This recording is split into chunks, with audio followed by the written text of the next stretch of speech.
The undisputed victory of the European People's Party in the recent elections has shown that voters have opted for continuity, stability and responsibility, values that the EPP has been defending for years. This was the third time in a row that the EPP emerged as the strongest political force in Europe. As you can see here, the EPP Group will remain the driving force of the European Parliament, with 264 MEPs according to the latest provisional results, which have yet to be confirmed. The EPP Group will be by far the strongest political driving force of the European Parliament during this new legislative period. We won because we focused our election campaign on our European priorities, and those who lost were penalised for having campaigned using criticism and attacks. The figures also demonstrate the dramatic decline of the Socialist Group, as European voters across the member states condemned the populism and irresponsible stance of the Socialists during the ongoing economic and financial crisis.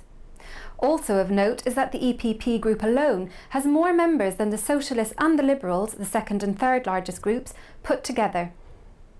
Speculation on the possible defeat of the EPP following the departure of the British Conservatives and the Czech ODS party proved unfounded. The Conservatives and the ODS represented 35 MEPs out of the group's 288 in the last term. This means that, with 264 seats in this new term, the EPP has actually increased its share. It gained 11 seats in a parliament whose total number of seats was reduced from 785 to 736. In a post-election press conference, Joseph Daul, chairman of the EPP Group, restated the position of the group towards the British Eurosceptics. The British Conservatives leaving, the EPP will benefit from greater unity on institutional matters. Our group will do its utmost to ensure the Lisbon Treaty enters into force before the end of the year, and we will denounce any kind of populism or demagoguery in this context, including in the United Kingdom, if Cameron should ever propose another referendum.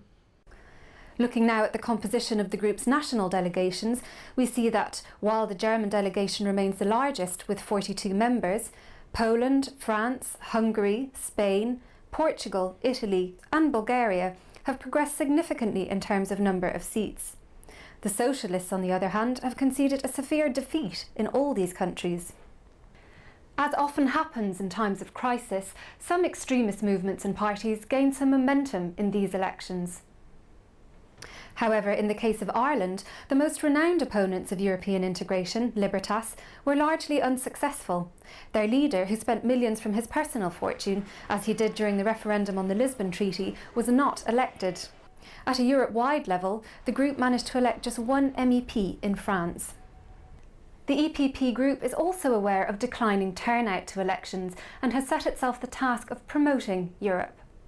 You can see here the gradual decline in turnout to the European elections since 1979, when the first election took place in the 9 member states that then made up the European community.